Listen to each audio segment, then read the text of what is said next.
ॐ नमः शिवाय गुरवे सच्चिदानन्दमूर्तये निष्प्रपञ्चाय शान्ताय निरालम्बाय तेजसे। हरिः ओम। श्री गुरुभ्यो नमः। हरिः ओम। हरि ओम। आज के इस अध्यात्म परिषद में आप सबका स्वागत है।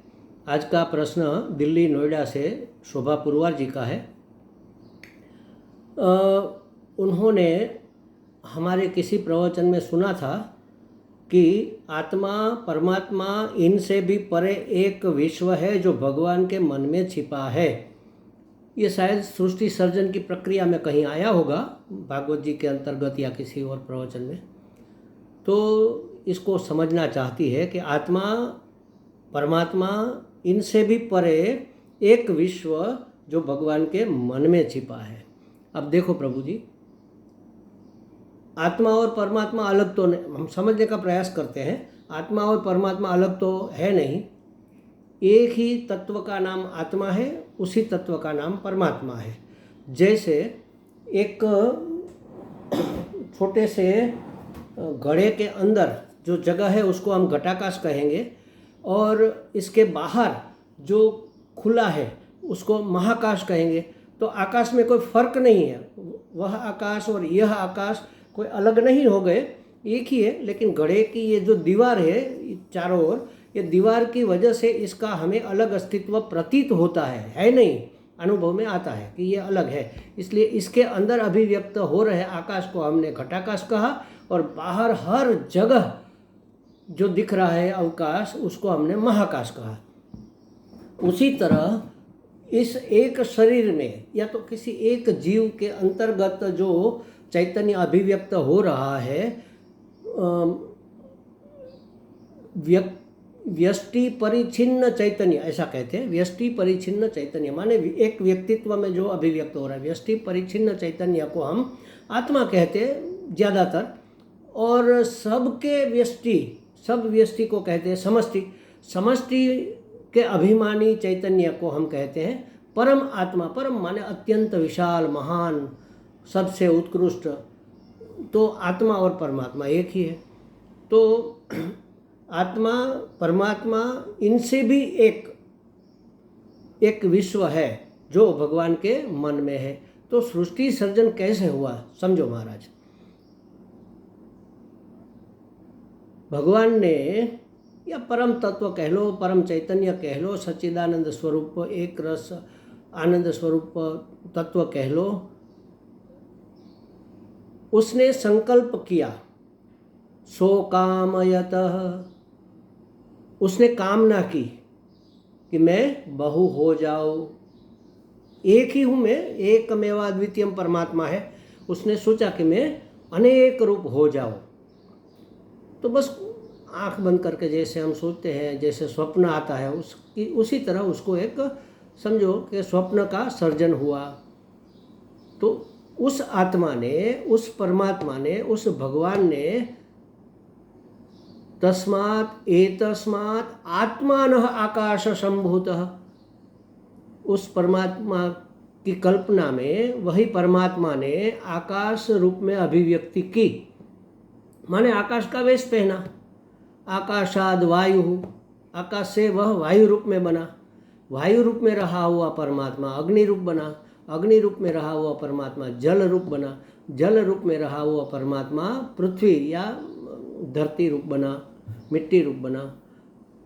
मिट्टी रूप रहा हुआ परमात्मा अन्न रूप में अभिव्यक्त हुआ। मिट्टी में अन्न उगता है ना, गेहूँ चावल इत्यादि तो जमीन में ही तो उगते हैं, वो अन्न रूप हुआ। और अन्न रूप में रहा हुआ परमात्मा प्राणियों के शरीर मतलब प्राणी रूप बना। तो ये जो सब प्रक्रिया है कहाँ से आई? सो कामयत, उन्होंने कामना की। तो ये पूरी सृष्टि कहाँ रही हुई है? उससे भी सूक्ष्म कौन है, कहाँ छिपा है ये?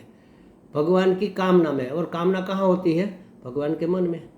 तो उस आत्मा और परमात्मा इनसे भी परे, परे माने उत्कृष्ट या तो सूक्ष्म कह लो, एक विश्व भगवान के मन में पहले तो मन में आएगा ना कि मैं ऐसे ऐसे करूं। जैसे समझो कि आपको एक बंगलो बनाना है, तो पहले क्या करेंगे, घर वाले सब बैठकर सोचेंगे कि चलो एक प्लॉट हम लेते हैं और उसमें एक बंगलो बनाते हैं। तो पहले सोचा कि भाई कितना बड़ा प्लॉट लेंगे, तो 500 गज का लेंगे, चलो ठीक है 500 गज का प्लॉट लेंगे। कहाँ लेंगे, तो इस सोसाइटी में नोएडा में लेंगे। जस्ट कल्पना करते हैं नोएडा में किस सोसाइटी में लेंगे, उस सोसाइटी में लेंगे, या तो द्वारका इत्यादि में लेंगे। द्वारका नगर वहाँ की सोसाइटी का एक नाम है, दिल्ली की द्वारका नगर। तो मन में क्या आएगा, दिल्ली आएगा, नोएडा आएगा, द्वारका नगर आएगा, उसमें एक सोसाइटी, उसमें एक प्लॉट दिमाग में आएगा, पहले कल्पना में आएगा 500 गज का ऐसा प्लॉट। अच्छा उसमें बंगलो कैसा बनाएंगे, तो कह के भाई देखो, घर वाले जो पुरुष वर्ग है कहेंगे हमारे व्हीकल को पार्क करने की बहुत बड़ी समस्या है, तो पूरा बंगलो हम पार्किंग पिलर पर बनाएंगे, नीचे पूरा पार्किंग रहेगा, ऊपर बंगलो रहेगा। तो मन में कल्पना आ गई कि नीचे पूरा पार्किंग है, पिलर खड़े हैं, उसके ऊपर बंगलो है। ये मन में आ गया कि नहीं।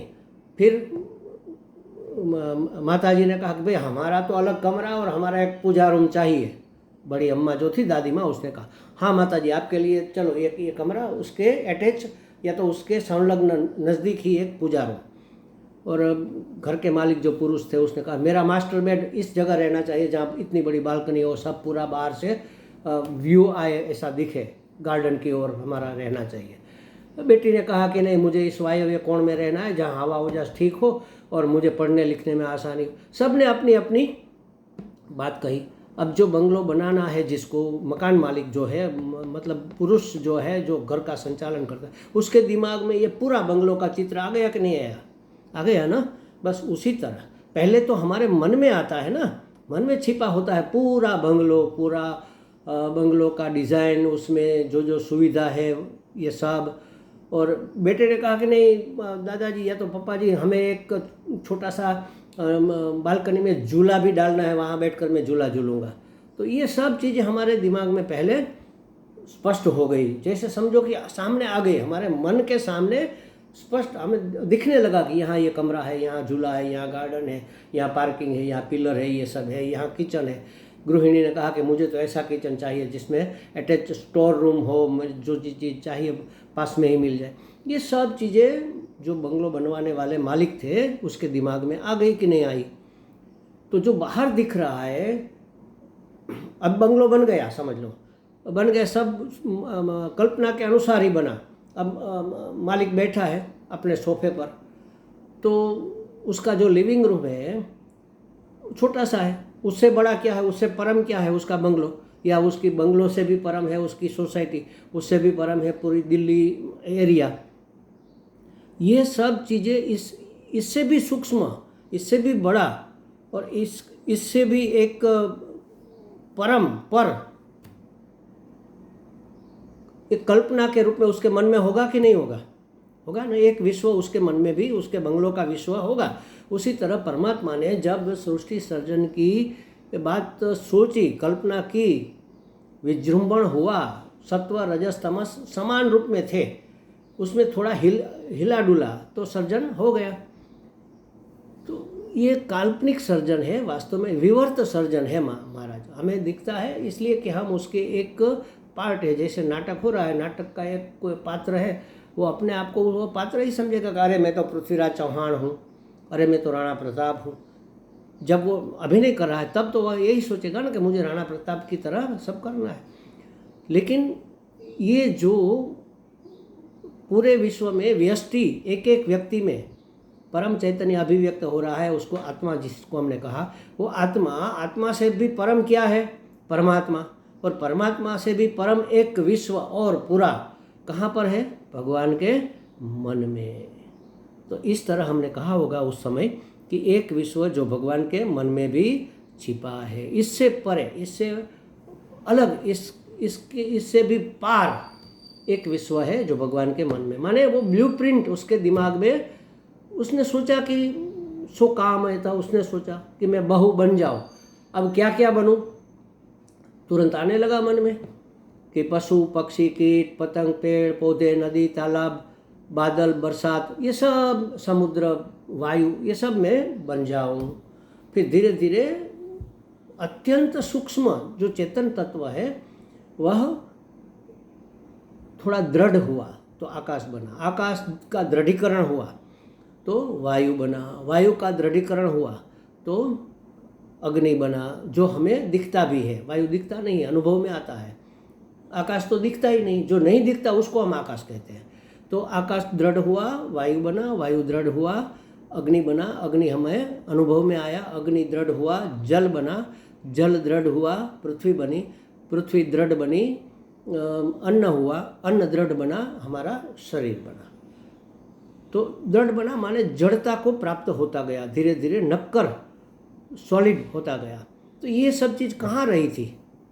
भगवान के मन में। एक पूरा विश्व पहले ब्लूप्रिंट के रूप में भगवान के मन में आ गया, फिर उन्होंने अपने आप को अपनी कल्पना के अनुसार अभिव्यक्त किया। अपनी कल्पना में संकल्प शब्द ही उसी से बनाया, माने सम्यक, अच्छी तरह से, कल्पक माने कल्पना, संकल्प माने अच्छी तरह से की हुई कल्पना। भगवान ने संकल्प किया माने ठीक से कल्पना की कि यहाँ ये होगा, यहाँ जैसे वो मकान मालिक ने सोचा ना कि इस एरिया में प्लॉट लेंगे, इस प्रकार का बंगलो बनेगा, इसमें ये जगह यह होगा, यहाँ झूला होगा, यहाँ सोफ़ा होगा, यहाँ किचन होगा, यहाँ दादी माँ का पूजा रूम होगा, ये सब उसके दिमाग में छप गया। फिर उसने आर्किटेक्ट को कहा कि इस तरह का मुझे एक प्लान बना दो। प्लान बनाया, उसमें थोड़ा सुधार वधार किया और फाइनल हो गया। फिर वो बंगलो बना। तो पहले कहाँ था वो बंगलो?